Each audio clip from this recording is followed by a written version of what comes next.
আপনি প্রতিশ্রুতি দেওয়া, সবাই প্রতিশ্রুতি দেয়। আপনি এখানে এসে জানলাম যে 20,000 কিলোমিটার খাল খনন করবে আর 50 কোটি বৃক্ষরোপণ করবে। আপনি লিখে রাখেন, you just note it down.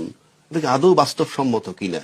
আমি ইতিমধ্যে ক্যালকুলেট করলাম, 20,000 কিলোমিটার খাল খনন মানে যদি 5 বছর মেয়াদ পান, নাকি 5 কোটি, আপনি ভালো করে দেখেন 50 কোটি। আপনি টিভি স্ক্রলে দেখছেন, আপনি এখানে লেখা আছে কয় কোটি। এখন আসি, শেষ করি আপনাকে। যদি 20,000 কিলোমিটার খাল খনন আপনি করতে চান 5 বছরে, দৈনিক গড়ে 11 কিলোমিটার খাল খনন করতে হবে।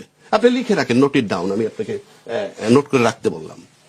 50 কোটি বৃক্ষরোপণ যদি আপনি করতে চান, প্রতিদিন 2,73,000 গাছ রোপণ করতে হবে। লিখে রাখেন, দেশটাই তো থাকবে না। 20,000 কিলোমিটার খাল খনন করলে সব নদী। আর 50 কোটি বৃক্ষরোপণ কইরে দেখেন তো দেশে ল্যান্ড থাকে কিনা। একটা কথার কথা বললাম। সুতরাং আপনি মানে সবকিছু ভায়াবল, বাস্তবসম্মত, গ্রহণযোগ্য হতে হবে।